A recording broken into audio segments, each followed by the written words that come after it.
Well, good morning and welcome to the 26th meeting of the Economy, Energy and Fair Work Committee for 2019. May I ask anyone present to turn electrical devices to silent, please. Apologies have been received from Jackie Bailey, and I would welcome Rhoda Grant, who is here as a substitute member. As it's her first meeting here in that capacity, I would invite her to declare any relevant interests at this point. I don't think I have any relevant interests, but I would like to mention that I'm a member of Unison, and that may have some impact on the work of the committee. Thank you very much. The next item is an item on taking business in private. Is the committee agreed to take items 5 and 6 in private? Okay. Thank you. And now we turn to item 3 on the agenda, which is the Inspire Amendment EU Exit Regulations 2019, which the committee has been asked to consider in relation to a notification from the Scottish Government. The regulations aim to create a European Union spatial data infrastructure for environmental policies. These regulations amend 2 sets of regulations previously considered by the committee and one previously considered by the Environment, Climate Change and Land Reform Committee. In all 3 cases, the committees were content for the Scottish Government to give its consent for UK ministers to lay these regulations in the UK Parliament. These proposed new regulations are required because of an EU Commission implementing decision that has now come into force, and further detail can be found in the committee's papers. Is the committee content to give its consent to this proposal? Thank you. As the committee is content, I will write to the Minister to notify her of the committee's decision.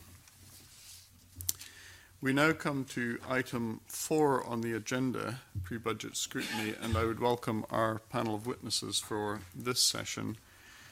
First of all, going from my right to my left, Sandra Dunbar, who is the Director of Business Improvement and Internal Audit, Highlands and Islands Enterprise, Carol Buxton, who is the Interim Chief Executive, and Nick Kenton, who is the Director of Finance and Corporate Services. So welcome to all 3 of you. If I might start, first of all, by asking about the 2018 to 19 performance measure targets, which were all comfortably met or exceeded. Were these targets sufficiently challenging? And what role does the strategic board have in setting such targets? Or should the targets have been set higher? I think you're absolutely correct. All the targets were met, although I think our jobs in fragile areas was slightly lower in the range than we might have liked.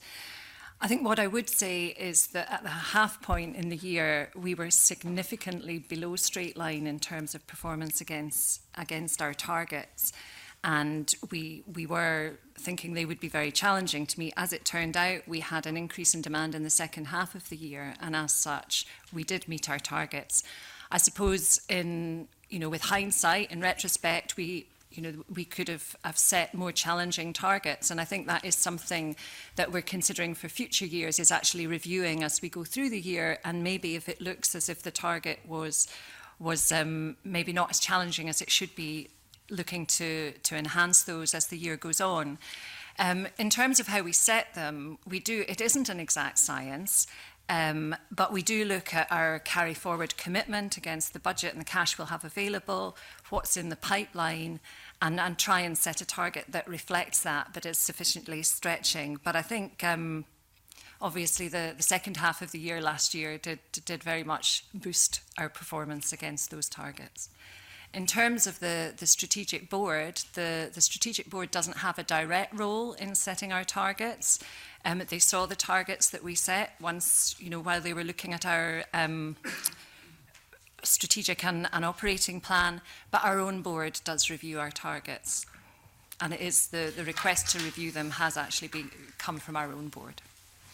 And I think the committee recommended last year that enterprise agencies produce more explicit, measurable growth targets in future business plans. Can you tell us where you're at on that? Is that about inclusive growth, I think so, yes. Yeah. I think we do have a number of targets specifically aimed at monitoring and measuring inclusive growth. That does include, as I said just previously, our number of jobs created in fragile areas. So those are the much more challenging and peripheral areas across the Highlands and Islands region. We also set an average wage target, which is above or for our jobs created, which is above the average wage that's established for the region as a whole. And we look at things like investment in community assets and the increase in turnover from community-owned assets. And we feel that all those do reflect elements of inclusive growth. We also have a business values ladder, which, against which we plot all our account managed businesses, so all our clients that we're account managing, and we plot what fair work practices that they have adopted within their business and how they progress year on year up that ladder. So those are the key ones that I feel are specifically related to inclusive growth. So is this plotting of the particular accounts managed businesses, is that a new thing, or is that something you were already doing? We've done it for a couple of years now, but it was relatively new. I mean, we've talked previously about businesses signing up to the Business Pledge. Now, to be fair, in the Highlands and Islands, there aren't huge numbers of businesses that have adopted the Business Pledge, but we feel the Business Values Ladder reflects a lot of the aspects of the Scottish Business Pledge, and allows us to get a real feel for which of our businesses are adopting those practices. And how are the businesses doing on the Business Values Ladder? I think we've got about 75% of our businesses currently plotted on the ladder. It's an ongoing process. Sorry, that's businesses and social enterprises. There's a good mix. We have just under 60% of our businesses that we have evidence for are paying in excess of the real living wage, which I think is quite a positive story given the range of sectors that we work across. So I think there's certainly progress being made. Our business panel has also quizzed businesses on what aspects of the fair work elements they have been adopting, and certainly there is a rise in the number of businesses that are involving employees in decision making, looking at flexible working, a number of aspects. So I think there is progress. So they're climbing the ladder, some of them? Yeah.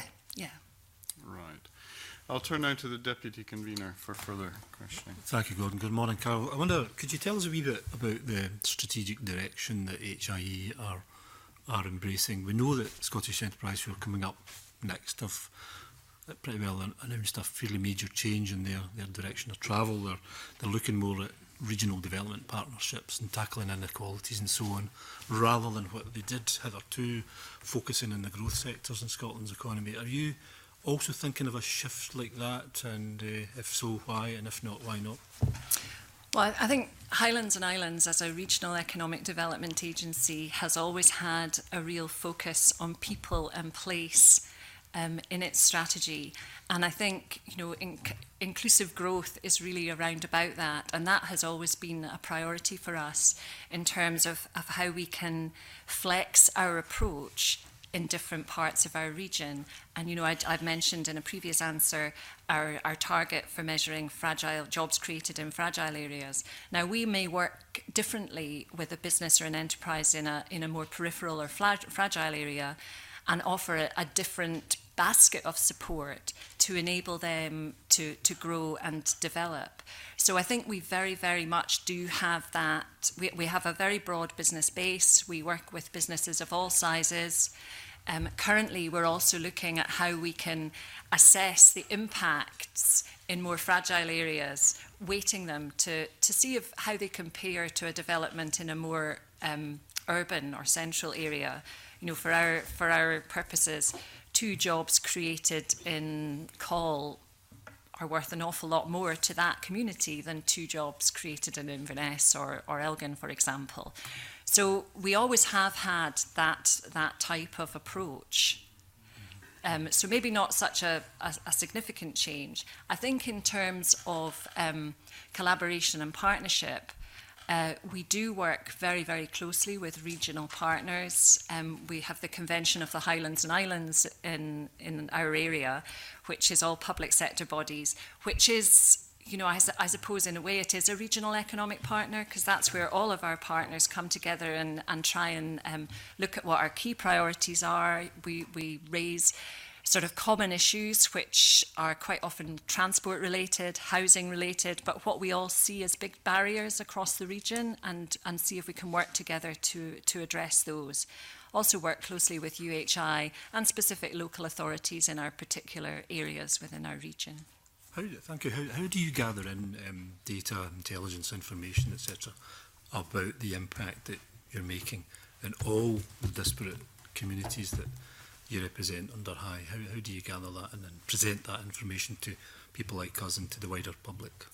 Okay, well, we undertake evaluations, and I think you heard from a couple of my colleagues last week or maybe the week before about evaluations that we undertake to see how we can measure that, and particularly in those fragile areas. I think our evaluation of support to community development assistance was mentioned, and that one of the factors that come out of that review was that we need to look at that over a longer time period. It often takes longer in that type of development to measure the actual impacts.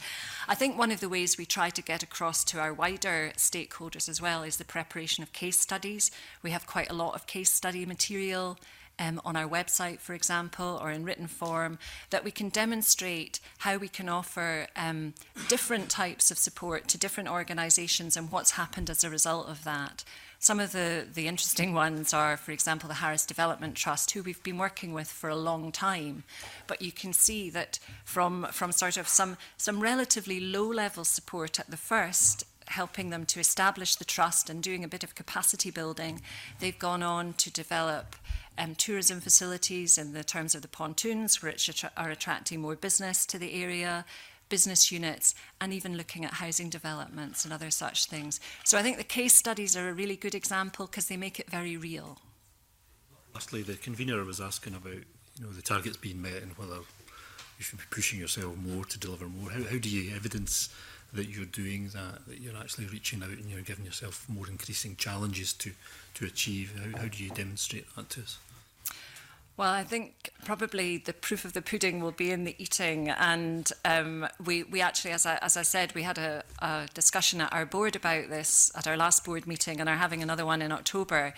And, you know, a very clear message that came from our board last year is that it's not necessarily a bad thing not to reach a target.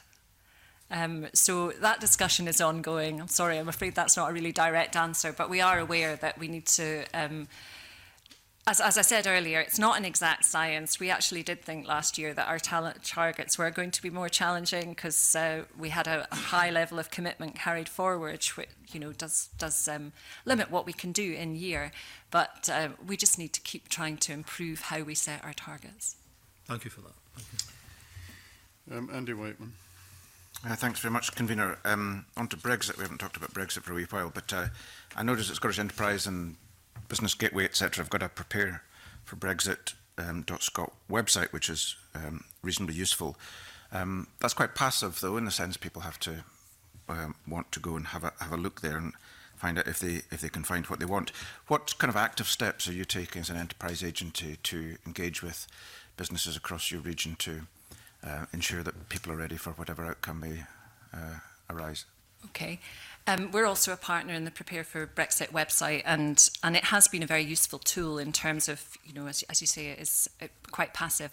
In addition, our account managers across the whole region have been proactively going and speaking to their accounts, talking to them about what they see as the key challenges, offering any support that we feel can assist them in terms of planning for Brexit.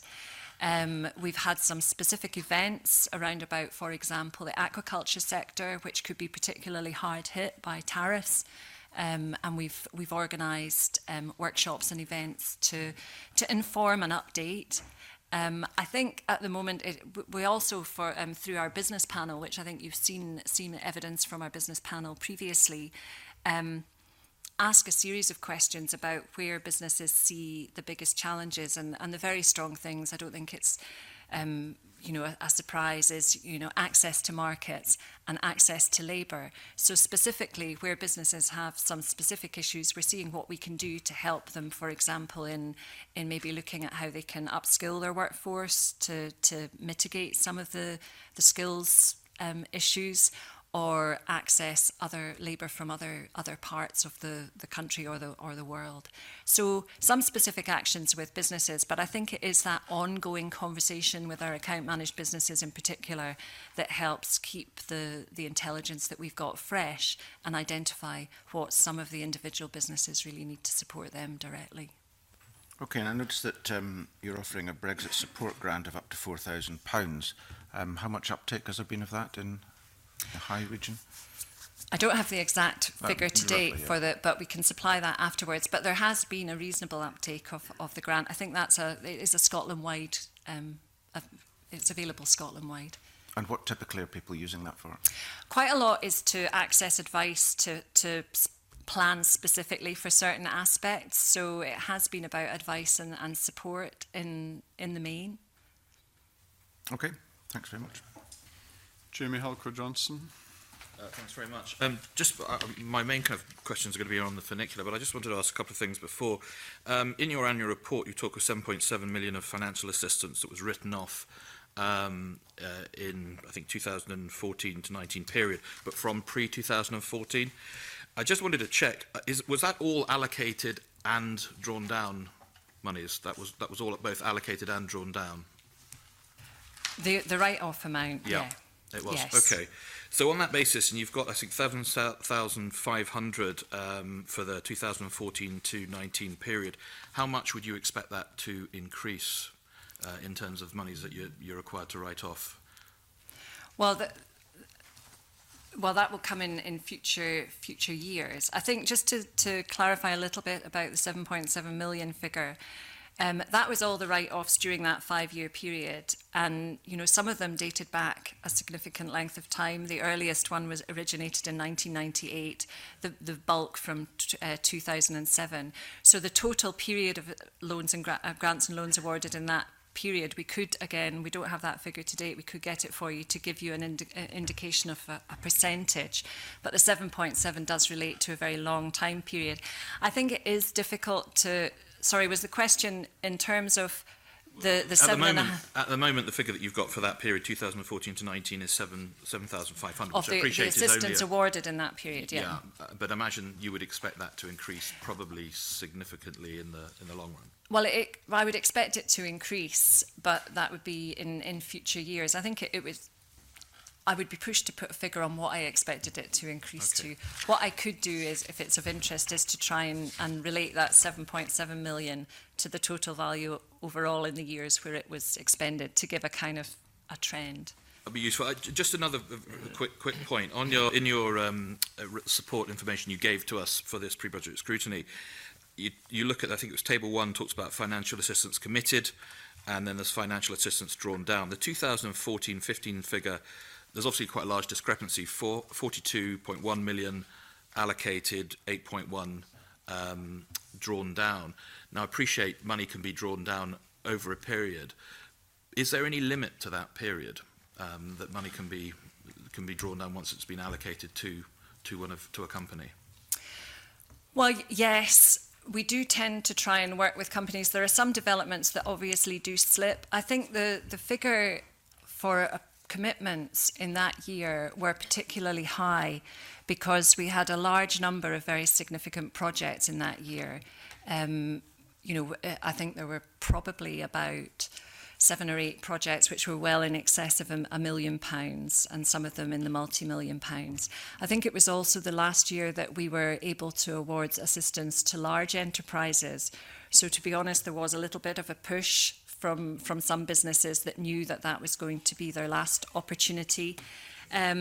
But in terms to the, sorry, the reason why I ask is that, you know, that's a discrepancy of 34 million. I appreciate that it's not all going to be allocated, but even by the end of that period, the amount that's been allocated and drawn down, there's still a large gap there. So I was just wondering, I mean, a company could apply for, be allocated money, and then draw it down, what, 5, 10 years later? I think the timescale tends to be for the first amount of drawdown, but a block of assistance could look at a number of projects for a business over a specific time. So there can be a bit of a lag. In terms of the figures that are drawn down, I think there was also a figure in the pack which indicated that we were expecting around about another 20, can't remember the exact figure, but over 25 million to be drawn down in the near future, which would almost take, be equivalent to the amount of that was awarded. I suppose where I'm kind of interested in it is if a company, say, is allocated money 5 years later, it seeks to draw down part of the remainder of that money, what further checks and balances are done on that drawdown? I mean, the whole business environment could have changed, priorities could have changed. Are there checks to ensure that's still a business that you would want to invest in? Through our account management process, yes, because those businesses will have somebody allocated to them, and the money that is allocated is specifically for the project that was originally approved. And if there was to be a change in that project, we would really need to go through the diligence process again and ensure that we were still going to achieve the impacts and outputs that we'd originally expected. So yes, there is a process of checking. So you would hope that the viability of that, the sustainability of that business and the project was still there. Yeah. Okay. Right. Well, if I can just ask about the funicular. Obviously, it's an issue that's come up quite a lot. Audit Scotland's Section 22 report concludes, while High's intention is to repair and reopen the funicular, it is still not clear how much it will cost to do so, how it will be afforded, or what impact it will have on High's financial sustainability. High has recognised these risks and raised them with the Scottish Government. Tough decisions are likely to be required over the coming months. So could you give us a kind of appraisal where you are with that, what the government, your kind of relationship or discussions with the government, and I suppose how you're going to kind of deliver on your intentions? Okay, well, at the moment, we work very closely with the Scottish Government on this issue, as you say, and as Audit Scotland quite rightly said, it is a challenging project. We don't have we won't know the final figure for the repairs until we go out to procurement, sorry. But in the interim, we have some fairly high-level estimates of what the cost is. I think in terms of Scottish Government, we've discussed with them how that might be phased through the years, how some income that High has achieved could be used to fund that cost. So I don't know, Sandra, if you want to say anything else regarding the funicular. Well, I think, as you say, it is challenging, and we have, with good expertise and expertise of professional companies who are expert in bridge engineering, sought to understand the engineering issues that we're facing, but also some high-level indicative costs, which we'll now take forward into a procurement process in terms of early contractor engagement, to ensure that we've got a good understanding of what the likely cost might be, and then use that to develop a really clear business case. I think that's really important to us in terms of our project management, so that we're very clear about the project management arrangements as well as the cost, so that we've got successful delivery. Okay. I mean, the figures I've got in front of me here look like, I think they suggest with all the work that needs to be done, it's looking around about 11 million. Would you be looking for support from the Scottish Government of that? If you don't get that and it comes from your own sources, how will that impact on your ability to invest and support businesses elsewhere, given that your budget's already under pressure from kind of a number of years of cuts? Well, I mean, I think in terms of our discussions with Scottish Government to date, they've been very positive. We're getting a lot of support from our sponsor team. I think it would be challenging. Well, as I say, we have been in discussion with the Scottish Government about how we retain a significant amount of income from the sale of a significant asset that High had, and again, positive about using that potentially. That might have been used for further investments elsewhere. So. But over and above our core budget. Okay. All right. Thank you. Rhoda Grant. Thank you. Just on the funicular and the impact it's having, if you were to do nothing, because we're talking about quite large sums of money that need to be invested to put this right, if you were to do nothing, what would the cost to High be, and what would the cost to the local business community be?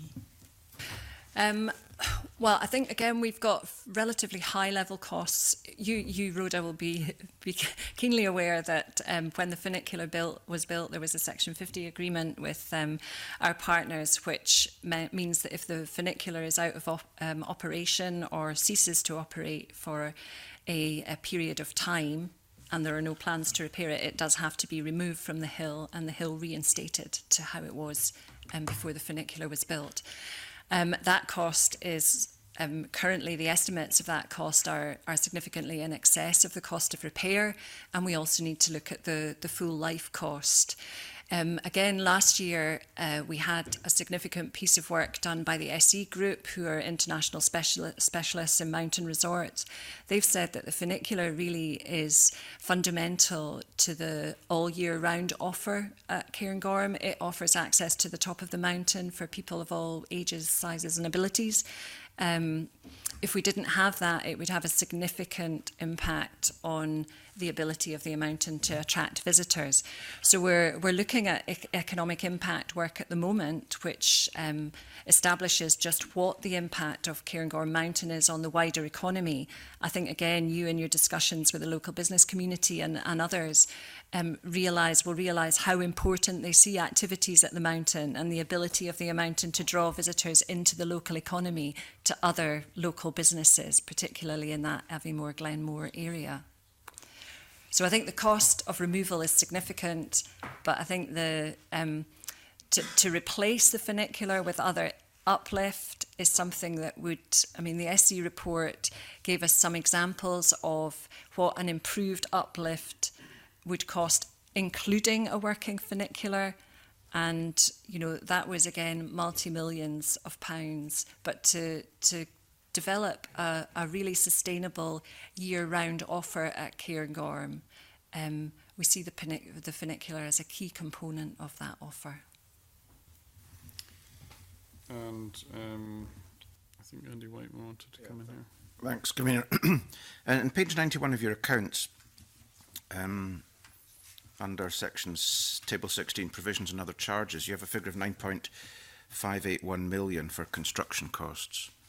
And you have a note there saying the construction cost provision arises due to the decision to repair the funicular railway in Cairngorm Mountain. When did you decide to repair the funicular railway? Well, I think, as Sandra mentioned earlier, our based on the initial figures of repair versus removal, it looks like repair is the best option. So that is what we are focusing on. But we will have to present a full business case for that final decision to be made. But at the moment, our intention is to repair the funicular. So no decision's been made to repair it yet? Well, we won't be able to make a final decision until we have a full business case, which will be dependent on the final figures. And when will those final figures be available, roughly? It should be, I would imagine, before the end of this our working assumption is we'll look to have a business case for December, which will be refined once we get firmer contractor costs as well. So we've done an outline business case, very high level indicative, based on the work that we've commissioned through expert bridge engineers, and we'll refine that to full business case. And that business case will look closely at the option of just removing the uplift facilities altogether? Yes. And particularly in the context of climate change and the fact that this, as a mechanically assisted ski resort, doesn't have much of a future as well? Well, I think the work that we particularly did with the SE Group did challenge some of those assumptions around the viability of a mountain resort, a ski resort, but also how we can diversify into more of an all-year-round attraction. So all of that will be reflected in our wider business case and look very carefully at the importance of the funicular as an asset within that context. Okay, and just finally, you talked about the costs of removal being higher than the costs of repair. Do you have any idea what the cost of removal would be at the moment, roughly speaking? You have a very specific figure in your accounts, 9.581 million for repair, but you haven't completed your business case, so you must have an equivalent figure for removal? I think the equivalent figure for removal, but we need to refine that and ensure that it doesn't cost the full cost of reinstatement. But just for the railway structure itself, I think was in the region of about 13.5 million. Great, thanks. Okay, Colin, brief follow-up from Jamie Halker-Johnson, then Colin Beattie. Brief follow-up. Could you tell us what the earliest you could expect the funicular to be running again if you make the decision to repair, reinstate, etc.? Do you have any figure? Do you have any date on that? The earliest we're likely to see that operating again?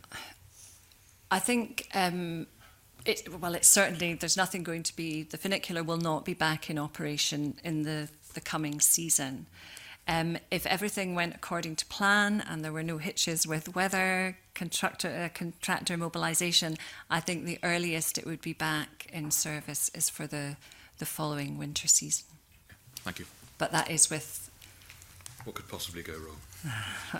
Okay. Colin Beattie. Thank you, Mayor. In your annual report, you detail some fairly significant financial risks. The Space Hub Sutherland, the AT liability, the funicular, which we've been talking about, and impact of sale of CFHS. I'm interested in how you're managing these risks, and I'm interested in whether you actually have the in-house skills and capability to manage these risks. For example, with the funicular, you've already spent, the last figure I saw was 244,000 on external consultants to provide presumably tax, accounting and legal advice. So how are you managing these risks? Are you managing them successfully? What level of internal skills do you have? And are you going to have to continue to buy in that expertise from outside, which is clearly expensive? Yeah, I mean, I think as an organisation of the size we are, it isn't always cost effective to have the level of very specific expertise employed.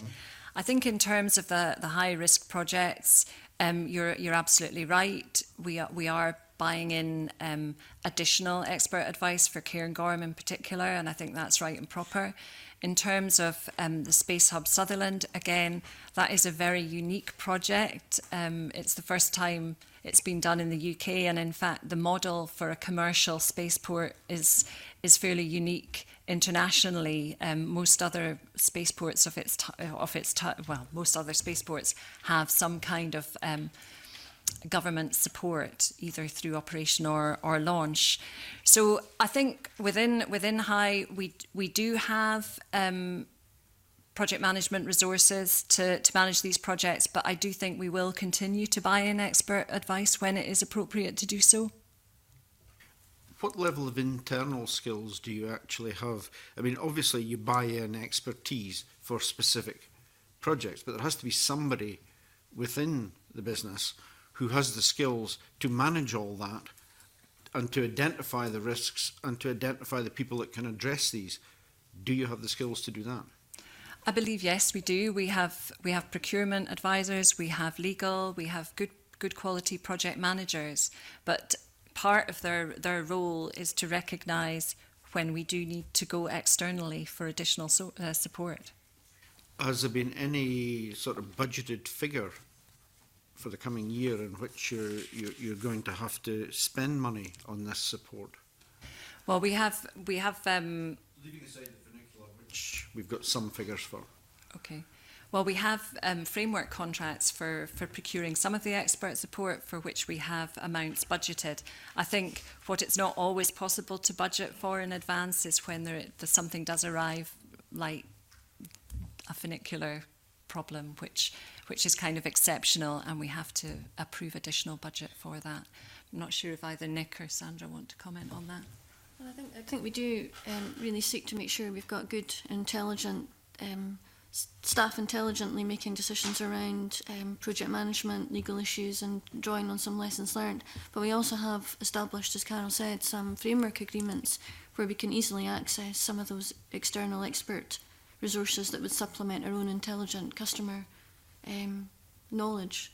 And we have costed, particularly for our Cairngorm project and Space, for example, staff costs and the costs of external professional support. So we have sought to understand that as part of our project management capabilities to support those projects.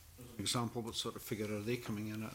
I don't have that figure to hand, but we could provide that. I'd be interested. I mean, separately. obviously, there's a great sensitivity around consultants and paying for consultants, and there's always a great interest in how much that's costing. Given the variety of risks that you've got sitting there, are they likely to impact on your ability to actually deliver economic development services in the Highlands and Islands? I think we're, as you know, we're a very dispersed organisation. We have teams across the Highlands and Islands and a lot of locally based staff delivering to businesses and communities across our area. Yes, some of these projects are taking up a significant amount of senior time in particular at times. But I do think that we can still deliver across the Highlands and Islands with our dispersed staffing model. As you can clearly understand, there's a concern that if you're being diverted to projects, and I'll keep using the funicular as an example because it's an obvious one. Obviously, there's a lot of management time going into this, and that is going to deflect attention from the sort of bread and butter works of the business. Are you satisfied that it's not being neglected, the day-to-day business, in order to deal with these bigger issues? Well, I think we regularly monitor and we report to our board at every meeting how our bread and butter, our day-to-day business is progressing. And certainly to date, we've been managing that in addition to the resource that's having to be put into these higher risk projects. We do allocate senior members of our leadership team to be the lead on some of these projects. We do for Space and we do for Cairngorm. So we try and ensure that our senior management time isn't all focused at one point on a particular project, and that we can continue with that, overseeing what is our key role. Dean Lockhart. Thank you, Convener. Looking at your most recent annual report, you say that the Scottish Government set the budget on a one-year basis again, and the financial outlook for High beyond 2020 is unknown, but it is certain to remain very challenging. Can I ask, what would you like to see from the Scottish Government to assist High financially and otherwise? Well, I think we do understand. Obviously, multi-annual budgets would be great, being able to have that oversight or that sight into the future. However, we do appreciate that the UK fiscal position at the moment doesn't really necessarily support that from the Scottish Government. What we do is we work very closely with our sponsor team in terms of some of the challenges and opportunities that we're facing. And in years where we have a significant opportunity, which will put a real stretch on our budget, we work with the sponsor team to see if there's any way that we can have our budget boosted to an extent. And I suppose a good example of that is Wave Energy Scotland, for example, where we get budget over and above our core grant and aid to support that project. So I think our a close working relationship and really good communications with Scottish Government, and that ability for us all to be flexible when significant opportunities or challenges arise, that we can have an honest conversation about what the financial challenges might be round about that and how collectively we can address them. And again, as I said earlier in relation to Cairngorm, about if High has an opportunity to look at income, for example, which could be used to kind of offset that. I think that's the type of approach we need to take. And more generally, can you give us some sense of the engagement with the Scottish Government in terms of the level of guidance and direction that is coming from the Scottish Government? For example, when you set your performance targets, are those targets signed off by the Scottish Government? Do you discuss them with the Scottish Government? We certainly give them to the Scottish Government when we're preparing our operating plan. They don't formally approve them as such. I think they would comment if they thought that they were particularly out of kilter or they weren't, the actual target measures weren't appropriate. We do have a lot of discussion about what type of thing we should be measuring and what our core set of targets are. So at that level, but it is our board that actually sign off formally the target ranges. Okay. One question about the Scottish National Investment Bank, which is scheduled to become operational next year. Presumably this will bring with it more funding for the Green Deal and otherwise. We've heard from the bank it won't act as the originator for funding opportunities. It will look to the enterprise agencies to find that additional demand. Can you talk us through how you plan to find those additional funding opportunities, and do you have enough resource as you are currently staffed for that potential step up in demand? Well, I think we've been working quite closely with the Scottish National Investment Bank to, firstly, in the early days, to ensure that the offer was going to be appropriate for businesses across Scotland as a whole. In terms of identifying those opportunities, one of the tasks that we've set our staff, and we have a member of staff that does look at other funding opportunities, is to try and lever in as much additional funding to the region as we can, and almost to supplement High's grant and aid. So I think a lot of the opportunities that we're looking at are with our current cohort of businesses. I mean, we're talking to our business clients and community and social enterprise clients about, for example, net zero, how they can build that into their business planning, and how those opportunities might align with the offer from the Scottish National Investment Bank, for example. So I think it is through that dispersed staffing model that we have that are really close to their businesses and communities, identifying opportunities and taking those proposals forward to colleagues in the bank. But I guess my question is, do you see, is there an existing pool of unmet demand that additional money from the bank will satisfy, or will you have to reach out and find new opportunities that perhaps didn't exist previously? I think there's probably a mix of both. I mean, I think all of our clients are looking ever more at, you know, how they can deal with climate emergency. So some of the projects are emerging. I mean, they certainly wouldn't necessarily have been sitting there. There are some, particularly around community projects in terms of energy provision, and we've had examples in the past in terms of islands looking at their own energy solutions, particularly off-grid. So there are some that are in existence, but I think the rest are, it's through discussion with businesses about what more we could all be doing to address the issues relating to the climate emergency. Good. And one final question. Do you think you have enough resourcing, enough staff, enough expertise to meet the increased demand that will come on stream as a result of the bank implementing the Green Deal?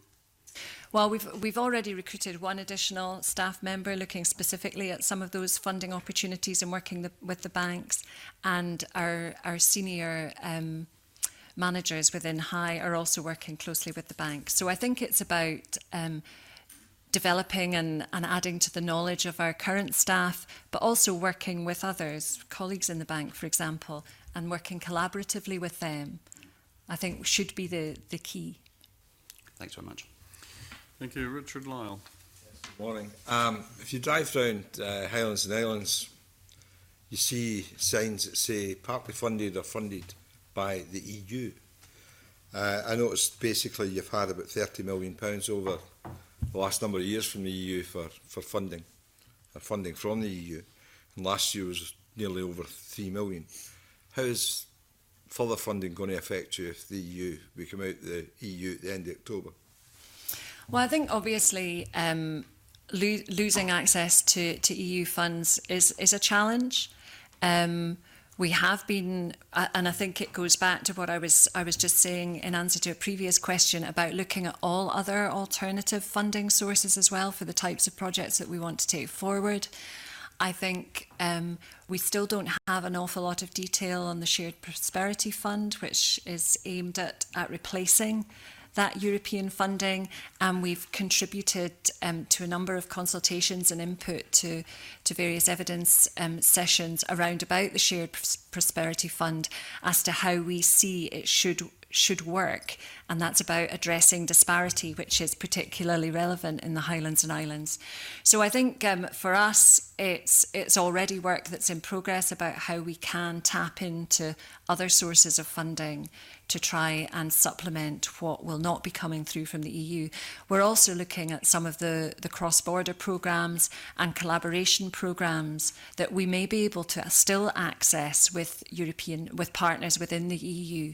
And I think there is maybe a couple of mentions in previous evidence about some of those collaboration and cross-border programmes, which we could still access to lever some of that funding into the region.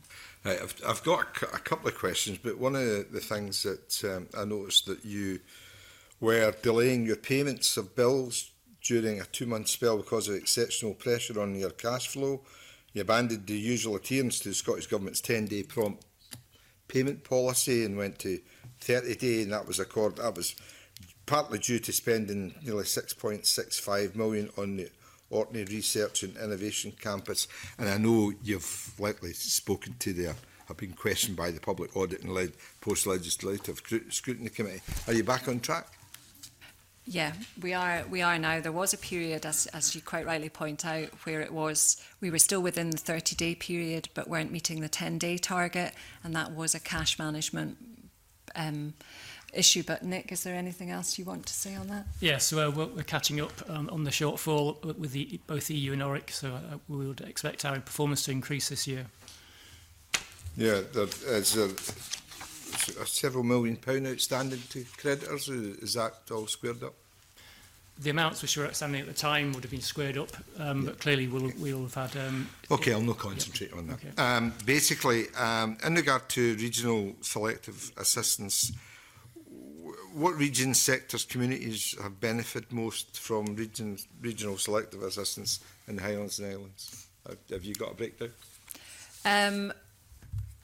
I've got some information. There hasn't been a huge number of RSA approvals within the region.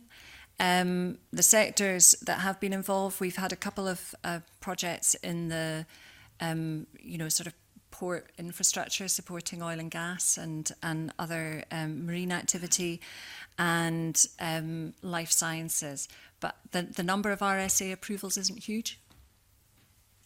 I noticed Aberdeenshire Council sort of complained that because they didn't get some access to funding that some jobs moved to Glasgow. Is that the case? In Aberdeen, I'm afraid that that's not within the high area. OK. Right, so is regional selective funding consistent with government commitments to fair work and inclusive growth? Would you think so? Well, Scottish Enterprise manage regional selective assistance, and this year they've piloted conditionality. So I think that is aligned with the fair work elements, but they could probably give you a bit more information on how that's flowing through the system at the moment, because they manage that programme. Okay. That's fine. Thank you. All right. Well, thank you very much to all three of you for coming in today, and I'll suspend the meeting for a changeover of witnesses for the next item on the agenda. Thank you.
Well, welcome back to our session today and the further item on pre-budget scrutiny.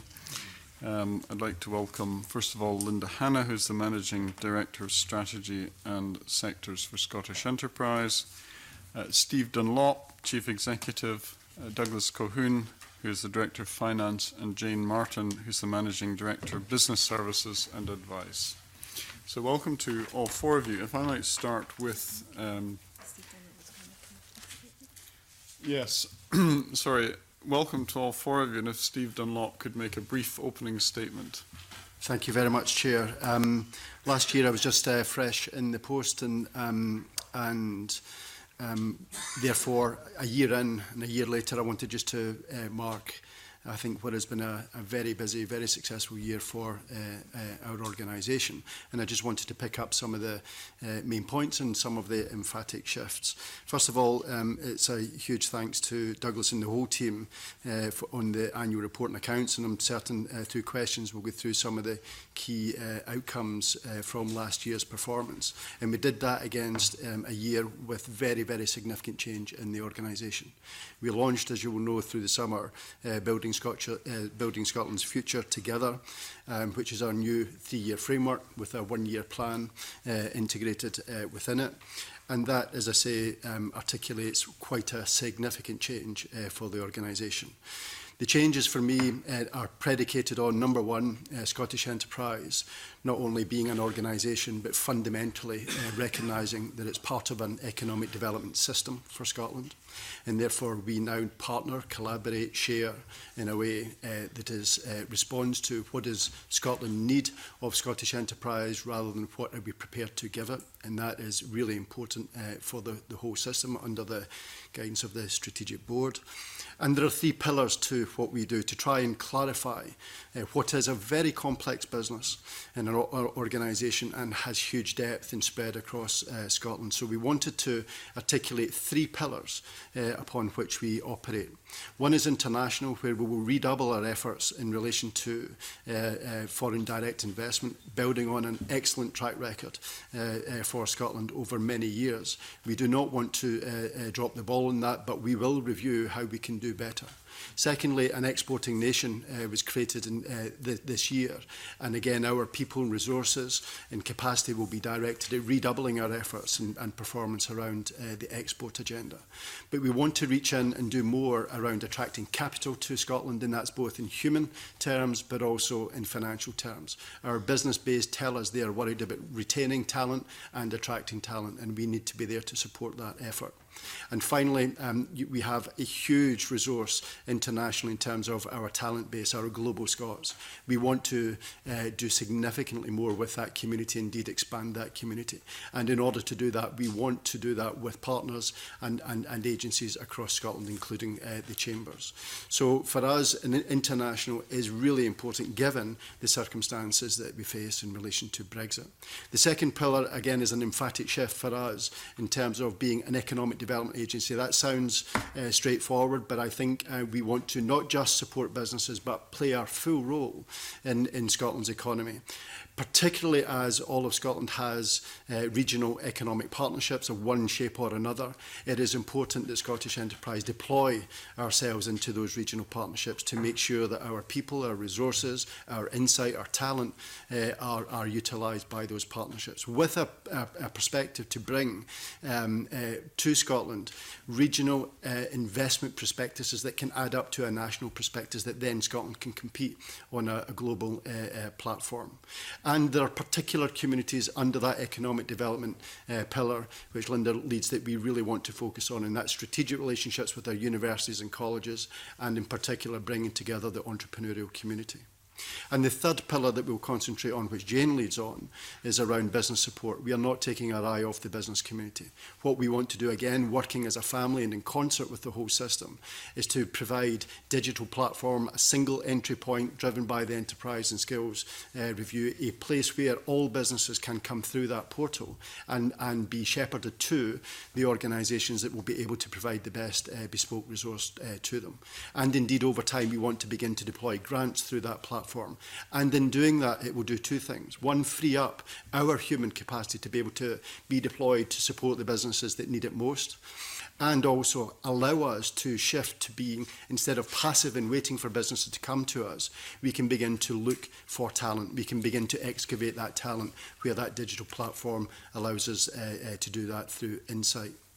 So those are quite emphatic shifts for us. It's underpinned by a strong people strategy and a strong finance strategy. And I'm delighted that the organisation has embraced it and the wider community has embraced it. But there are big challenges and we'll continue to face into those. Not least how we respond to Brexit. I'm sure you'll be interested in that. Not least how we begin to articulate the organisation's role in dealing with climate emergency, but seeing it as a climate opportunity and an enterprising approach. And also at a very pragmatic level, how we enable and support the creation of the National Investment Bank, as well as supporting the creation of the South of Scotland Partnership. So that's all I wanted to say by way of introduction, Chair. Well, thank you very much for that, Mr. Dunlop. I just wanted to start by asking about the objectives of the RSA to reduce regional labour market inequalities. And first of all, is that being achieved? And secondly, is it as relevant a policy with its primary focus on employment, given the high employment levels that we've seen and wider challenges around productivity and innovation levels? I can deal with that. I think the short answer to that is yes, it's very much still relevant.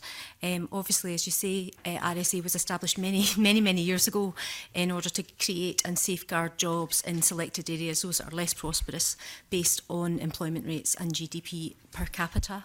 There are still inequalities across Scotland's economy.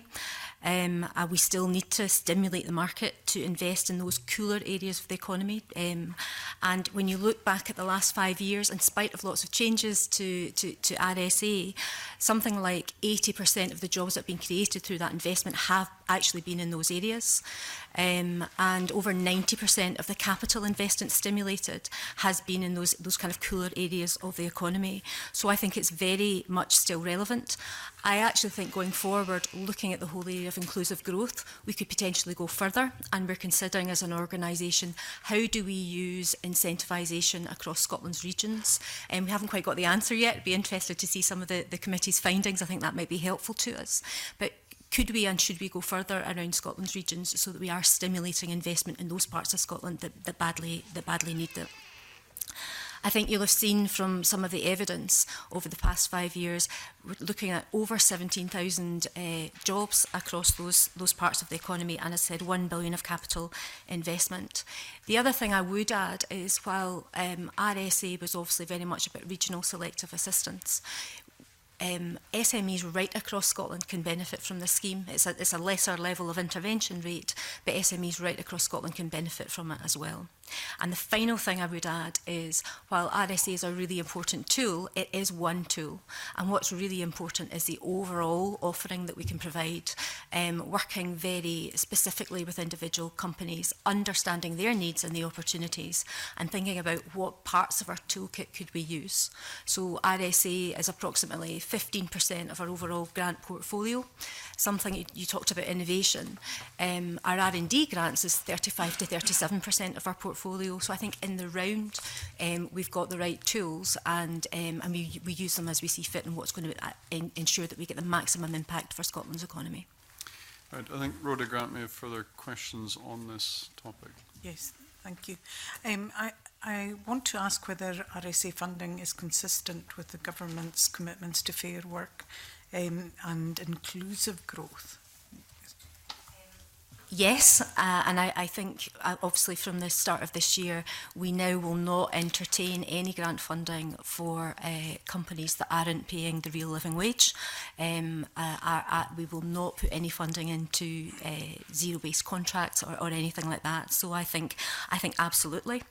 There's something for me about, if you look at even in advance of that, between 80 and 93% of the companies that we were working with did pay the real-time living wage, the real living wage anyway. So you can think, well, what difference is this actually making? But I think what's very important in all of this is the signal that we're sending to Scotland's business base and potentially international business. That in Scotland we value a certain kind of business. I think it's something that we should be very assertive and positive about, because actually if you look at what's happening elsewhere in the world, that sense of a consumer base that are even more interested in terms of the kind of companies they're buying their products from and that kind of thing. I think Scotland can really make a play there and be very vocal and very upbeat about the kind of businesses that we want to partner with. So I think absolutely. Okay, these changes haven't been reflected in the MPF Business and Fair Work outcomes, and given it's the MPF that we use to measure whether government is, the budget is actually meeting government policy, should there be changes in that, or does that hold you back in any way? I don't think it does. So the National Performance Framework is really about the whole system, and you know, some of the measures that we've got in place is about actually holding ourselves to account and ensuring that we're delivering on our bit of it, if you like. So I don't think it should be changed. I think it's a good ambition for us all to be working towards. And I know in some of the earlier evidence that you've heard already, you know, as agencies or as a system, we're actually coming together to think about what does this mean for us going forward? How are we ensuring that we're meeting those MPF objectives? Okay. Colin Beattie. Thank you, Convener. Value for money is obviously at the forefront of everybody's mind.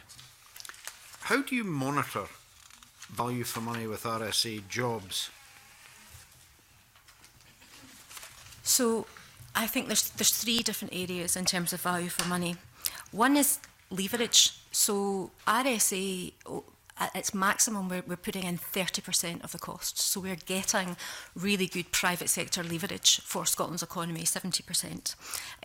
So I think that's a very important. I think that's very important. The second thing is obviously the investment we're putting in and the outcomes, and some of the evidence that we've shared with you already. £129 million invested over the past 5 years, but that's achieved, you know, almost £1 billion of capital investment for those kind of areas that need it across Scotland, and over 16,500 jobs. So I think that is value for money. And thirdly, what we've been doing just very, very recently is when we're looking at cases, we also assess tax intake, and we try to think a case might stand on its own based on the fact that it would see an increased tax intake for Scotland for public services. So we've started to look at that and started to track that. It's very early days for us, but I think that's an important dimension in terms of value for money as well. So a whole range of different areas. I guess we're talking about corporate tax. We don't actually see that. So I guess you're no, income tax. Income tax. Yeah. What's the average cost of delivering each net additional full-time equivalent job? So if you were to take those 16,500 jobs and divide it by the average cost is £730 is the average cost when you rack it all up. £730. 7,730. 7,700. I was thinking that was a bit cheap. Yeah. Do you consider that value for money? I do consider that value for money. I think when we look at grant products and what we put out, a lot of the questions are about cost, but what we need to be thinking about is the value that's creating. You know, certainly in some parts of Scotland, this kind of investment is giving people work for the very first time.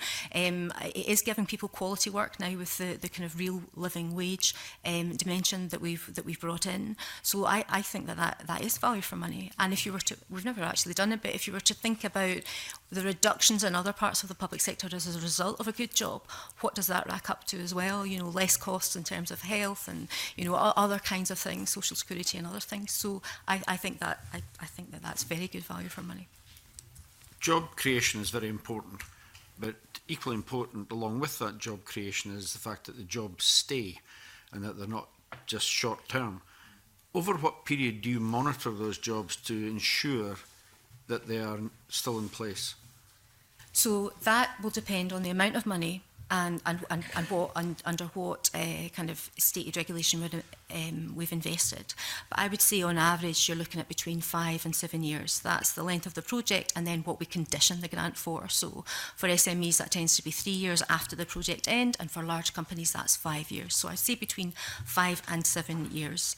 The other thing to point out around that is when we make an assessment of the economic impact, those are the figures that we use. And I guess the third thing around sustainability, there's sustainability of jobs, but there's also the sustainability of employment. You know, we all know the way the world is working, the disruption in the economy, the use of technology. So we need to ensure that it's about keeping the companies growing and adding value to their local and regional economies, as opposed to an individual job staying for 10 years, 12 years, 15 years, because that jobs shift and jobs change. So we need to take that into account. You're talking about larger companies here and tracking them for 5 to 7 years in terms of their job delivery. Do you have these figures? I don't think I've seen them. Have you got figures to show? To show after 5 years, 7 years that these jobs are still there? The jobs that were created. So that what we have, I could see if we've got some. There's certainly a whole load of analysis. So I'm very happy to see if we can provide that to you after. What we've done to date is looked at. We've been challenged before, quite rightly, in terms of a lot of this is about forecast jobs. How do we know what the actuals are? So what we've done, and actually incidentally we're going to continue to do this on an annual basis, is go back and look at what the actuals are after 5 years. So over a 5-year period, once the project's actually completed, what do the actuals look like? And the good news is that we come out about 117% to 120% of those forecasts. So it's actually it over-delivers, if you like, around RSA. So I'll go back and see if there's anything we can do that gives you that kind of analysis underneath it. I don't have anything with me today. Just to get the sort of comfort that the jobs are created and they're long-term jobs. The other thing is there's a great deal being talked about now about quality jobs. Which presumably means higher value jobs being introduced into the economy. How do you define a high quality job? Is it simply salary? So for us, a quality job will be one that pays the real living wage in a company that adopts fair work practices. So that sense of a valued employee, if you like. We also use a definition around kind of value-added jobs, our R&D jobs, and that definition is done by the Scottish Government, and that's that is salaries around just over £40,000. But for me, I think a quality job is one that an employee feels valued. They are earning enough money that actually they can live, and that's you'll see that right through our strategic framework. So a quality job is simply a job that pays the living wage. And works in a company that adopts fair work practices. And this is quite new for us, but I think that sense of working with employees, the whole area around workplace innovation, effective workplace and workforce practices, I think that that's really important as well. It's not just about the bottom line, it's about how people feel about working. And we know that actually boosts productivity. It actually leads to better results. And you talk about a company that has a fair work policy. How would you define that? So it tends to be about, there are a number of different practices, right down from good leadership and management practices, working with employees in terms of company plans, that kind of thing, engaging your workforce. Some of this is about business models, and actually there are a lot of work that's going on around inclusive business models that allows employees to be part of profits and all that kind of thing. So we're working right across a whole range of things. I don't know if there's necessarily one definition.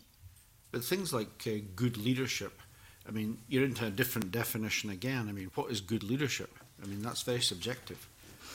It is very subjective, but what we found over the years is that one of the challenges that we had was how you actually stimulate real ambition and effective leadership and management across Scotland's business base.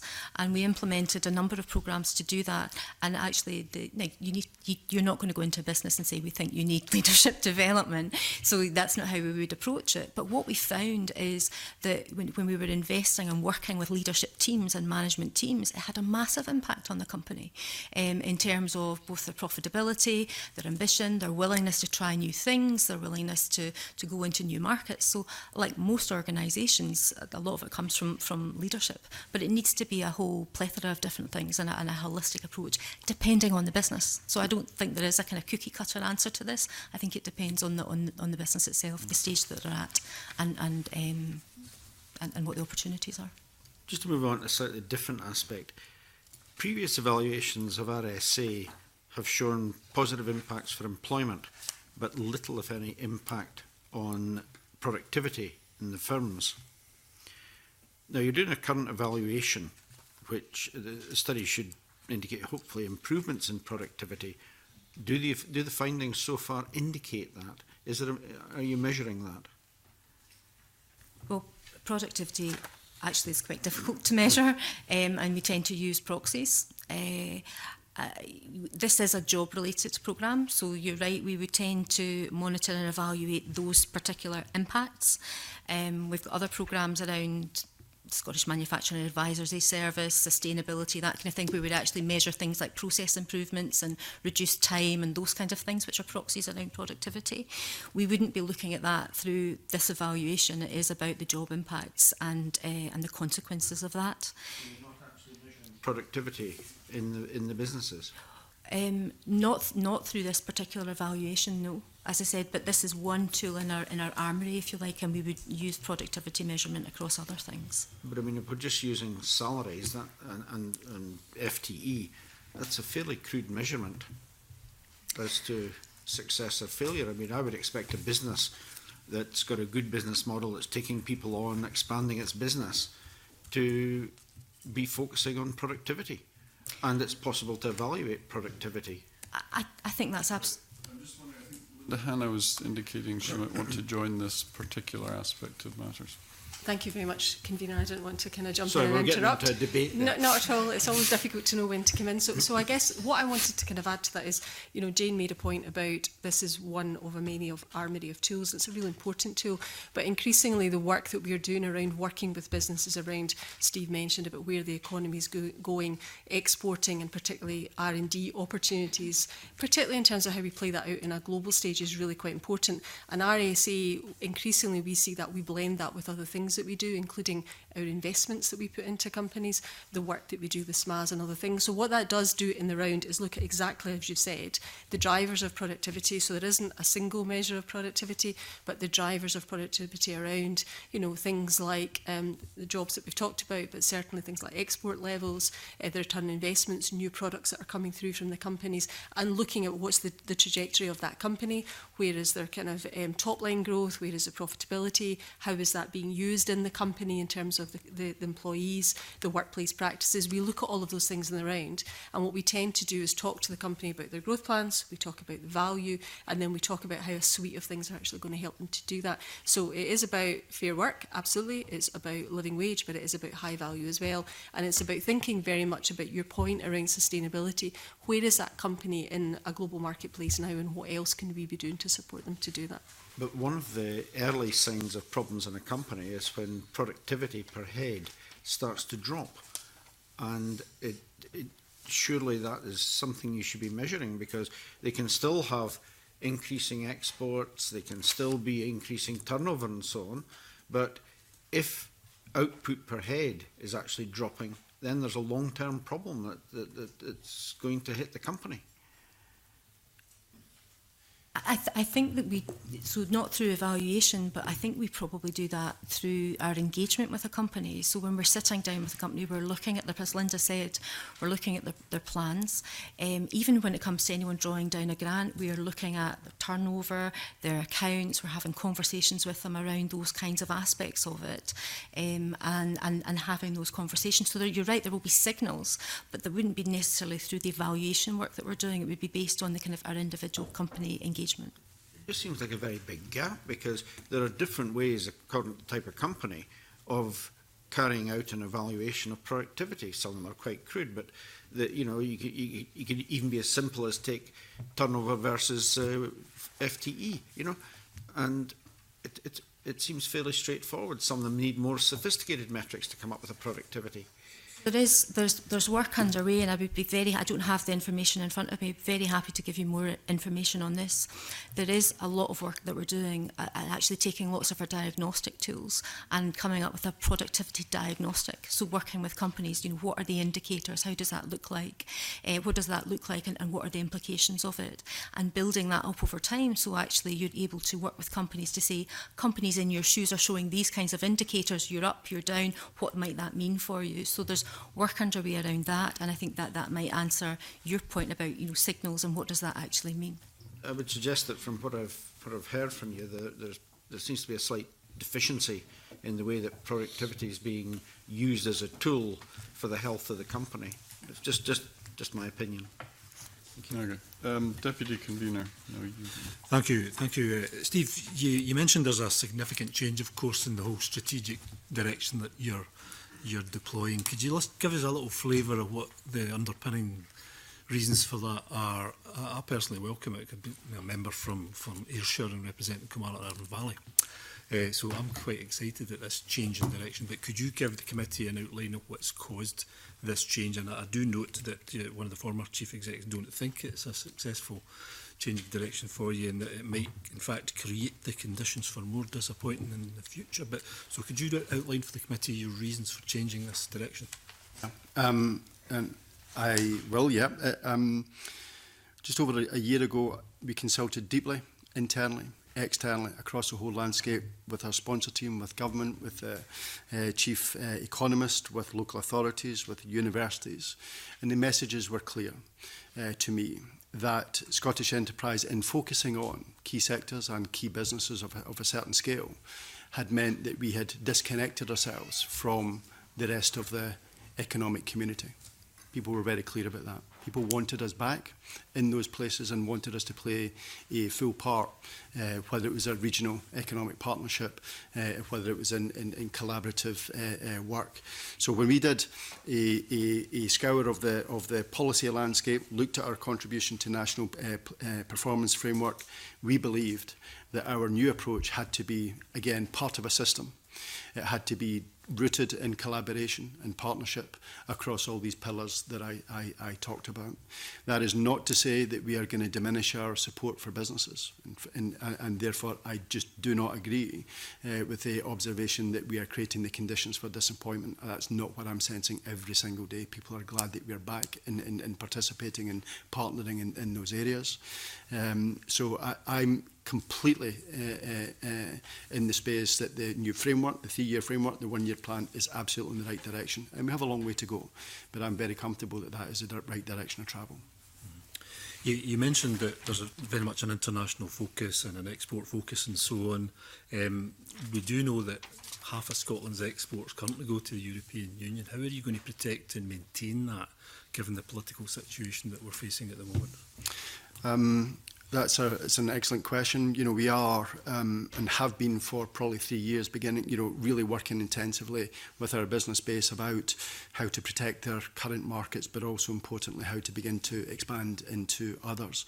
We have all the Prepare for Brexit portal and advice and guidance. So there's a really active toolkit there to allow people to be able to prepare for the disruption that may come, prepare for the worst and hope for something better is what we're advising, and we're seeing that businesses are really beginning to take up and be very active in that space. We'd like them to do more, to be honest, but we are seeing that going in the right direction. We've made resources available for people to think and prepare their business for it in terms of their supply chain and all of those different aspects. So we are doing all we can, to raise awareness about what might come, but also, really importantly, is to take advantages of the opportunities that come through that disruption. And certainly we believe, that, beyond Europe, in Europe, retain that as best we can and grow that if possible. But actually beyond Europe, we are looking to stimulate and support new markets. That's why that approach about SDI going, and collaborating and developing ecosystems in markets are really important. How we engage our global Scots to open more doors for companies in Scotland. All of that is with a view to saying we know shock is coming. We need to prepare for it. We need our business base to be resilient, but not just defensively resilient. We want them to be adaptive in facing those challenges, and that's what we're trying to do.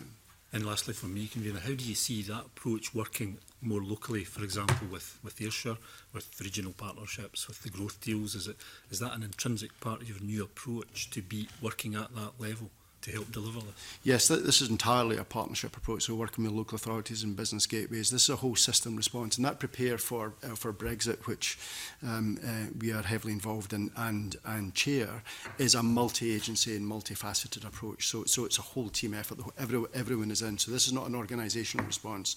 This is a whole system response, including the chambers. I don't know if Jane might want to say more about this. So, but we are not complacent.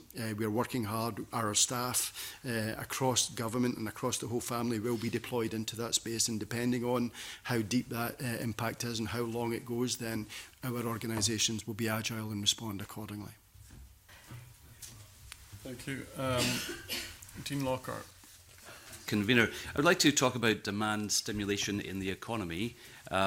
We touched on it earlier, but I've got a question about the Scottish National Investment Bank, which is coming on stream next year. Presumably that will result in more funding becoming available, and the bank has said it won't act as the originator. It will look to the enterprise agencies to stimulate and identify new opportunities. Can you talk us through how you will find those new funding opportunities, those new businesses which don't exist right now? And do you need more resources to find these new opportunities? Do you want me to start? To start. Thank you. It's an excellent question, and I think the first thing to say is we really welcome the creation of the National Investment Bank. It will add capacity and resource to the economic development system. That's a really important point. So the system will become stronger as a consequence of it. We clearly have to manage the transition from the state that we're in just now with Scottish Investment Bank being transitioned to that, and there's a managerial thing. But at the end of it, we want a much more highly functioning system to benefit from it. And that will only happen if the demand for the bank is there. So we see ourselves, being one of the family who are responsible for creating a large queue of businesses who are ready to be invested in. And therefore that demand stimulation is something we do now, something we're going to have to continue to do, but in our new strategic framework, I think that will have to be a growth area for Scottish enterprise. And therefore we will be looking for talent in order to help us do that. I think the part that Jane is leading on in creating that digital platform where all businesses come in, I think that will give us incredibly rich data and relationships that we don't have at the moment, and therefore that emphatic shift to go and hunting and gathering for talent as well as growth potential. I think I see all of that coming together in a really strong role for Scottish enterprise to support the activity of the National Investment Bank. So all of that needs to be seamless. The customer shouldn't know when they're when they're working in one environment versus another. We need to make that seamless, and that's what we are trying extremely hard to do. Linda, I don't know if you want to. If I could add to that, thank you. So it's a big question for us, and clearly a big challenge that there's been in the economy for quite a long time is around how do we see the shape of that business base changing. But with more money coming into the system, we've got an opportunity, I think, to kind of look at that scale of growth that particularly Scottish National Investment Bank is going to focus on, and the types of funds that are for that. So I guess the work that we're doing is around two things, as Steve said. There is the transitionary work, but put that to one side. The big thing for us is about how does the system be as effective as possible. A strong bank, a strong set of agencies, Scottish Enterprise being a strong agency, and together what does that mean that we're doing for the economy. In terms of demand stimulation, the work that we're doing I think goes across a number of things. Steve mentioned the prospectuses that we're doing at a regional and then building up to a national and an international level, and how we can use that to, one, attract investment into Scotland that I think actually helps with some of these companies that are coming through, particularly some of the pre-revenue and the early stage growth companies that we're seeing that are looking at the future of the economy, partly in tech sectors, but not only in those. I think there's a big thing that we need to do around those prospectuses helping us to do that, and being really clear that when we're in and of those regions and in and of those partners working together, it very much is a team effort around what are the assets we've got, who are the companies, and how do we need to get behind them, and where are we beginning to see opportunities coming to Scotland, partly because some of our resilience is that we have many sectors that in those kind of cross-sectoral opportunities, we have opportunities that other parts of the world actually don't have. So some of the climate change opportunity where we look at I think the combination of agri and tech and some of the new businesses that are coming through in that, I think let us kind of see a demand that come through. So there's a piece around the prospectuses, I think a piece around supply chains. So how do we work with companies that have been here for some time or companies that are coming to Scotland, and then how we kind of stimulate a demand for Scottish companies to support that. And we're being much more, I was going to say, proactive and demanding about working with those companies to bring through opportunities for Scottish companies and then supporting them for that. And then I think the last thing I've just kind of mentioned is just around all the work we're doing around kind of a word that's been used for quite a long time, but clusters. So the manufacturing work that we're doing around looking at the National Manufacturing Institute and how that's going to support companies to look at taking on new opportunities and new technologies, the Advanced Manufacturing Challenge Fund that's there and how that's linking up right across industries. And that isn't just about technology and engineering, that's about food and drink, it's about textiles, it's about a whole range of things and how collectively. So we think those things are going to help us to be able to identify where is the economy going that Steve talked about, who are the companies that we need to help now in that kind of growth phase, and who are the companies of the future that we need to be supporting, and hand in glove with Scottish National Investment Bank, making sure that we bring forward the funding. Thanks very much for those answers. In terms of identifying new talent to flush out the new opportunities, when it comes to the bottom line and budget, are you looking for an increased budget to fund additional resource? If we could have our budget doubled, that would be brilliant. That would be excellent. Look forward to that. No, every public body, every agency wants more resources. Our job is to live within our means, and our job is to, I think, really balance the challenges, the pressures, and the opportunities. For me, there are three buckets that we are working in, and I want us to begin to think about how we deploy our people, resources, and money across those three pillars. One is the here and now in relation to this business resilience, the shock that's coming to whatever change. It's Brexit now, it'll be something different, but in the future. So the business base, how can we support and through insight and support, give those businesses the best chance of operating and sustaining themselves in a turbulent global market. And therefore we are developing capability and insight to be able to offer products and services that will help them do that. The second pillar is about growth and about recovery from whether it's economic shock or disruption and change. But can we really focus using our insights on the companies that can grow and grow quickly and grow now, and how does the system wrap around those companies really effectively? And then the third pillar is not taking our eye off those future opportunities to restructure Scotland's economy. New technologies, and every day I go out and see things that are mind-blowing where Scotland is in a global economy. And we need to make sure that we balance our resources, our people, to make sure those companies and businesses and firms are supported. The challenge for us is working across those. So if you could double the budget, that would be great. 3 times it would be brilliant. But we have to, in all seriousness, recognise this is a difficult fiscal and financial time. We will play our part to delivering the best value we can for every pound that we get. Thank you. Go ahead, Ty. An additional point, what we also recognise is we really, really need to make the system work smarter and harder for all of us. And as Steve's outlined, what we would love to get to, and it's a big ambition, is a world where companies are telling us information, they might be applying for things, but we're actually actively, as a result of that data and information, matchmaking them with future opportunities, using data and insights much more proactively and in real time to build demand, if you like, into the system based on all the other work that we're doing. That would be the ideal situation for us.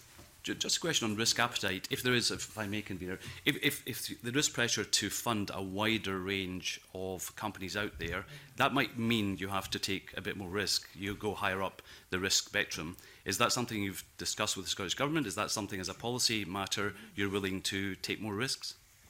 I think it's an excellent question. And when we launched our framework, Building Scotland's Future Together, I specifically, on a very public stage, invited the Cabinet Secretary to reinforce what our risk appetite should be. Therefore, it's expected. We are in the risk business, and we should be expected to take risk. Not unmitigated risk, not foolish risk, not to be cavalier, but to manage risk. There is no doubt about it that the global economy is a risky place, and we need to participate in that.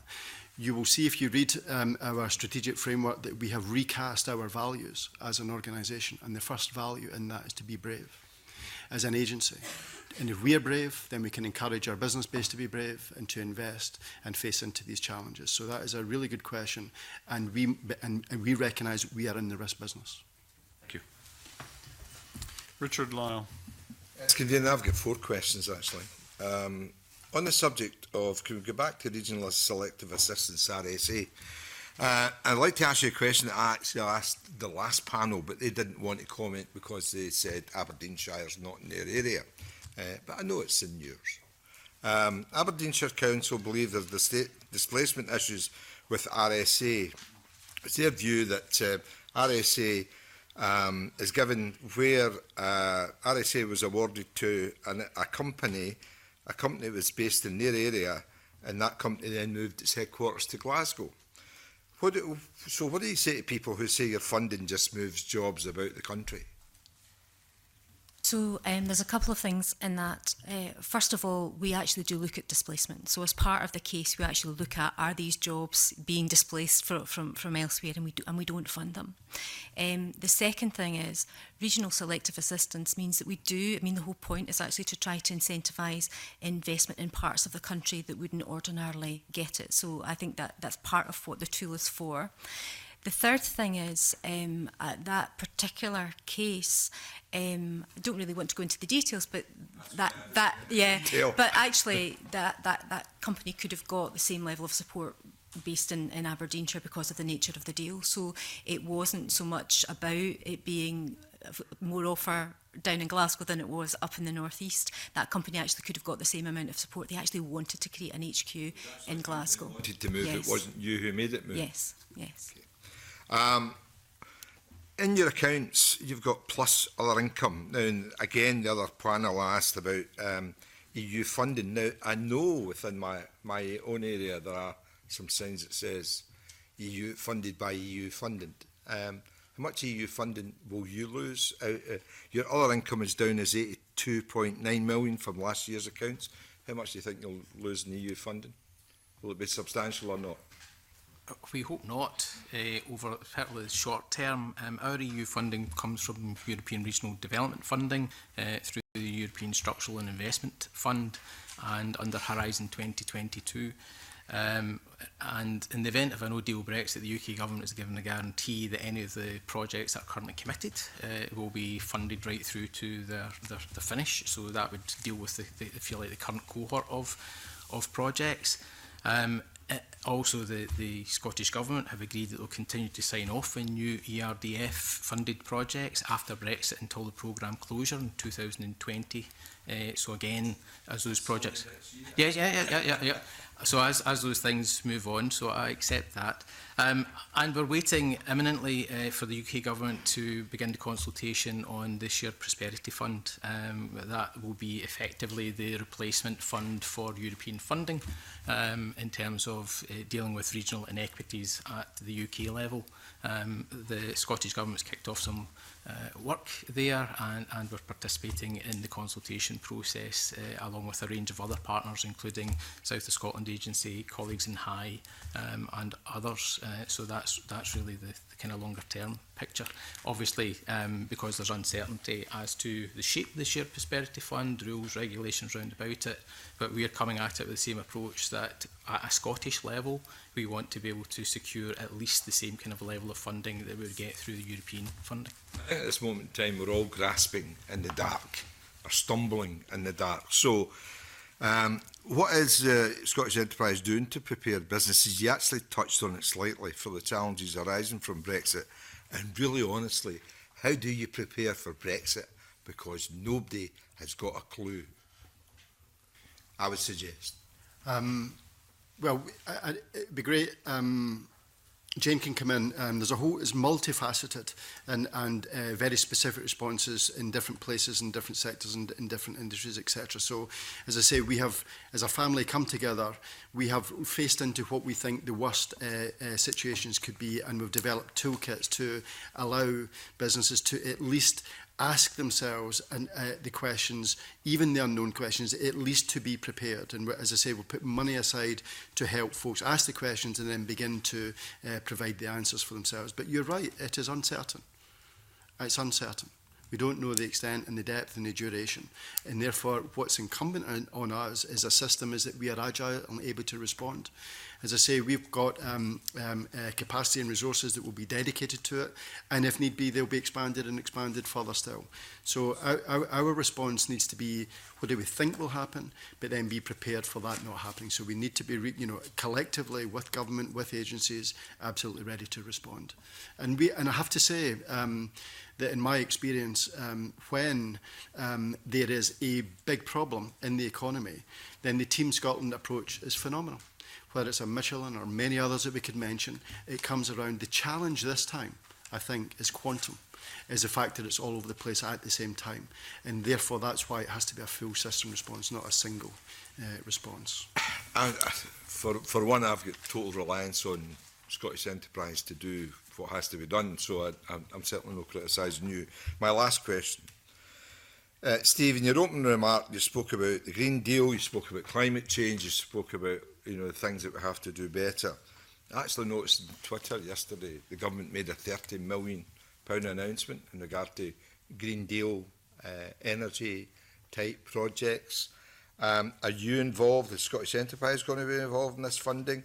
And if so, if I know of any companies that have projects, that have proposals that require capital funding to start those projects, it could possibly be something which could reduce our carbon footprint, reduce our carbon production.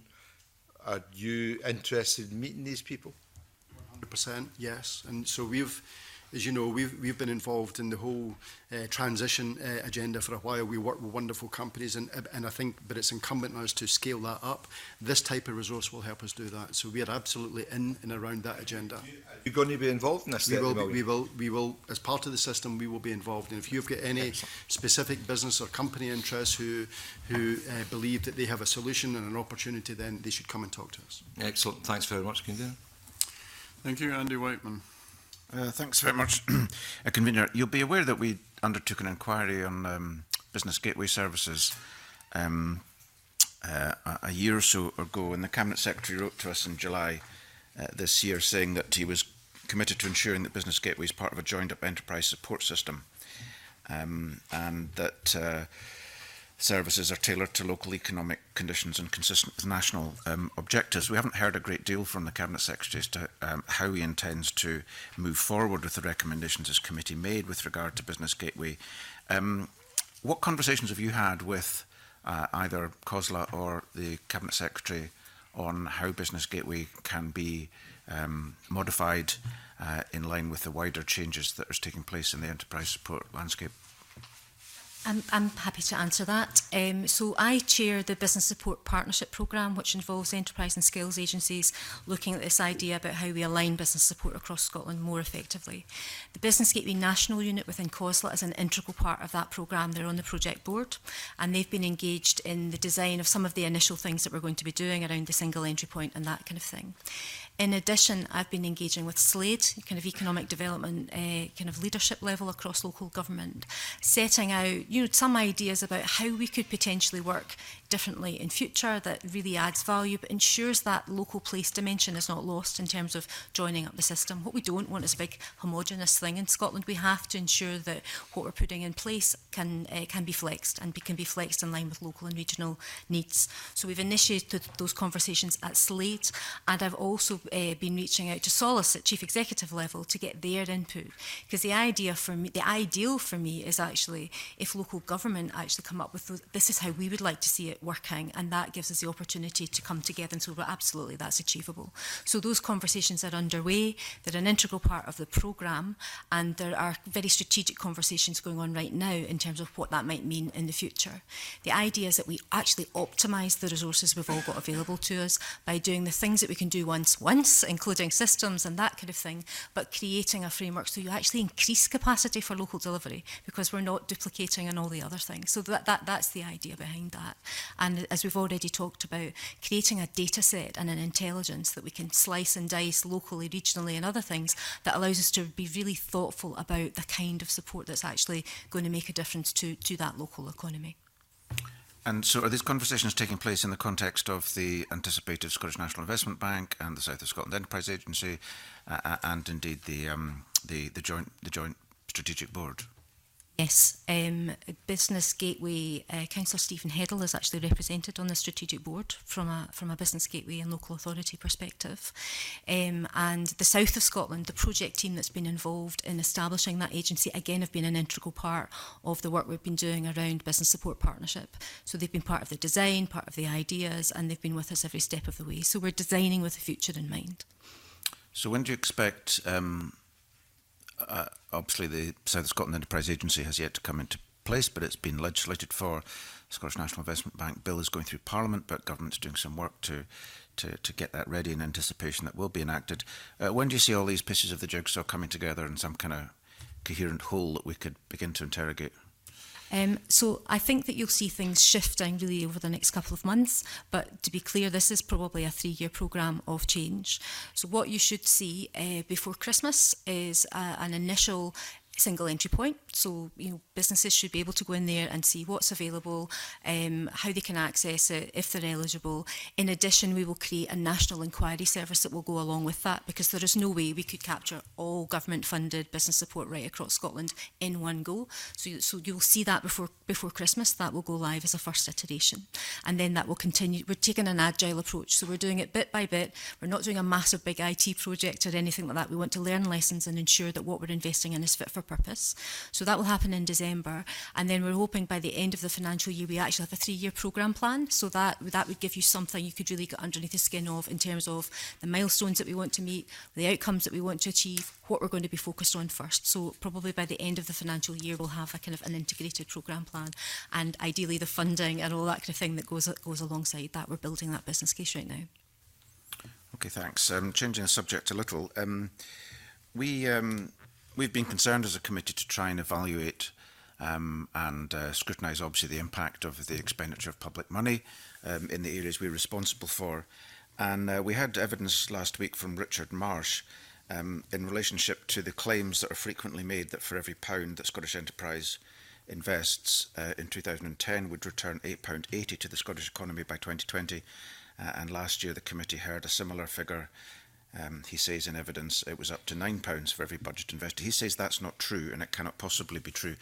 Do you have any response to that to try and make sense of these kind of claims that are made? Because I'm aware that they're made in good faith, I think, and they're made according to formulas about multiplier effects and all the rest of it. But it doesn't really help us in scrutiny of these claims, which are quite widely disseminated, are then subject to claims that they're not even true. Sorry, yeah. We use that in terms of evaluation evidence. So it's part of what Jane alluded to earlier. So we're constantly scrutinising on a rolling programme how we invest in the economy and the types of returns that we're trying to get back. The evidence suggests those types of returns are the returns that we're actually making. So Richard Marsh is wrong when he says that it's not true? I suppose we're welcome to share how we go about it, and we can have a discussion about the methodology. It's a methodology that's well tried and trialled. So I'm not an economist, so I'm happy to share that information with them, and we can go through it with them. I think the other key point is that's our attempt to rack everything up in terms of what's the impact that we're creating. Because over the years we've often had, so what does Scottish Enterprise actually do? What difference does it make? So it's a multitude of different things all coming together. But as we've already talked about, economic development is really complex. There's not a silver bullet and one single number. It has to be a plethora of different things. And actually, what does that dashboard look like? What does that look like over the piece? And are we actually, the National Performance Framework is probably the right route in terms of, are we really starting to see shifts in the economy? So I think that those figures that we put out was an attempt to go, okay, what's the sum of your parts? What does that rack up to? And it was done for a particular purpose. But I think your point's well made about, well, how do you actually scrutinise a number like that?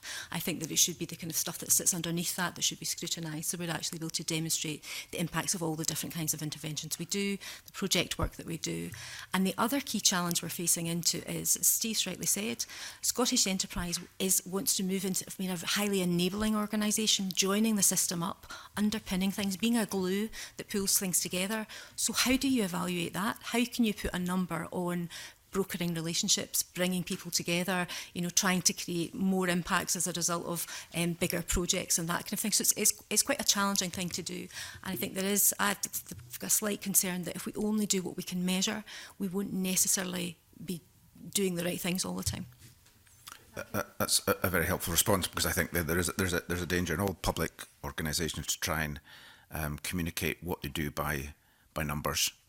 It's not unique to Scottish Enterprise, or many organisations do it. So, and whether that figure is true or not, I think you're correct to say that it's not a particularly useful way of measuring the impact. I mean, obviously, the impact the Scottish Enterprise has would be measured by the counterfactual if Scottish Enterprise didn't exist. What would the difference be? And we can never really measure that. It's a challenge our board put us to all the time, and rightly so, and therefore we are. I mean, what we publish is one set of data, but what sits below that, there's a much more comprehensive suite, and we want to bring that to life. Again, we have accused ourselves of doing what we can measure, and I think some, you know, in a complex, fast-changing, agile, you know, and disruptive environment, we need to be able to respond to that. So that question, but what does the economy need of us, as opposed to what do we want to give to it that can be measurable. So, but equally, we recognise that we are accountable to Parliament and government for the money we spend. So this is something we will continue to wrestle with, but we want to bring it to life. We want it to be more transparent and understandable. And as Douglas said, if folks have a better idea or better methodology and can challenge it, we will welcome that. We won't defend it if we can't, but we will welcome it, and we'll take that away as a conversation that we'll be able to have with that gentleman. Okay, thanks, that's helpful. Willie Coffey and then Jamie Halker-Johnson. Thanks very much. Steve, you mentioned earlier, you talked about digital and technology earlier in a couple of responses to the members. We know that the digital single market is worth about 400 billion euros a year in the European context. And if you just pro-rata that, Scotland's share of that could be about 4 billion euros per year. And we also know that the UK government's stated intention is to withdraw from that digital single market. Has any work been done to assess Scotland's position in terms of the digital economy and how it relates to the European Union and what might happen if we come out of that eventually? So if I can kick off on that one. So in terms of, you're absolutely right, digital economy is a huge opportunity for Scotland, and we've been working on that for some time with our partners, not least in this city, in Edinburgh, just around the data opportunity and the assets that we've got here. And we're continuing to push on that. We're continuing to see investment coming in, particularly to Scotland and to Edinburgh on the back of the kind of capability that we've got. You're absolutely right in the context of what might happen beyond Brexit in Europe. That is unknown yet, just in terms of what that's going to look like, and what, alongside all the other work we're doing on Brexit, we need to be clear about that. But what I would say is we're not seeing a slowing down right now of the interest in being part of the economy that we've got in Scotland. It's world renowned in terms of the capability that we've got. And I think the big challenge for us is, yes, the markets that are out there, and we're continuing to see companies that are very strong export led in Scotland, in the EU and the rest of the world. There is a big digital component to that. The other thing that we are making sure that we're spending quite a lot of effort on is digital adoption. So how do we help many more businesses in Scotland use technology within their business as part of what they sell, but also in terms of how they do business, and how does that actually help some of the kind of productivity questions that we were talking about earlier. So there's a combination of the digital opportunity and how we enable that, and the investments we've made in, you know, Census in terms of the Innovation Centre, Fraunhofer, the Base Centre here, how that's brought other companies here globally and small, how that is a magnet for other entrepreneurs to come here. There's a big piece that we do around that, but there is also how do we, you know, get under the skin of every business that we work with and help them around technology. And perhaps it's anecdotal, and I think it is something very serious to worry and be concerned about. But anecdotally, I draw confidence when you see some global companies, coming to Scotland, not just in Edinburgh and Glasgow, where they're coming here to place their technology and their cyber, in particular, capacity in a global sense, and they're doing that with full knowledge about the market now and what it might be in the future. And they come, and again, these global businesses will look at all of that, but they will come to the places where they're most supported, where they've got the best talent flow, etc. And therefore there are some vital signs that say that Scotland is in a great position. To Linda's point, we need to build on that, but absolutely look at those strategic risks that are around us. And if I can add one thing on that, just in fintech particularly, I think in the work we've done collectively in Scotland around the financial services industry, the new strategy that came out of that across a whole set of pillars, but the specific focus around the fintech opportunity in Scotland, particularly across Edinburgh and Glasgow, but also certainly around the rest of Scotland and Dundee. That fintech opportunity in a very short space of time has been able to establish Scotland in terms of the capability that we've got, and there's quite a lot of eyes on us now in terms of what we've been able to achieve in Scotland as a set of partners, and how that's now kind of pulling through into companies wanting to be based here and, as Steve says, bring their technology operations to Scotland. Okay, thank you. Jamie Halker-Johnson. Thank you very much. My question was going back to RSA. I was just wondering how, whether you have figures which dig down into the kind of geographical council areas, obviously the regions, constituencies for RSA, RSA across the whole of Scotland. My particular interest is the Highlands Islands, but across the whole of Scotland. Whether you have those figures available, because my understanding is that this committee and SPICE did request those figures for this meeting, so that we could obviously look at those when they weren't forthcoming. So, do you have that information? We do have that information. It took us a bit of time because we had to do a bit of a manual exercise. So you should get that today or tomorrow. I know that they've done it. Apologies that you didn't get it in advance of today. Okay, so that should be with us today. It's at local authority level. Okay, it's a bit of a shame that it's coming on the after you've on the day, but after you've appeared here before the committee. Okay. Sorry, thank you. Just going to your performance measure targets for 2018-19, I think you comfortably met or exceeded these. Now, some might say you should be congratulated for meeting your own targets. Others might criticise and say, well, the targets were clearly too low. What's the correct way of looking at it?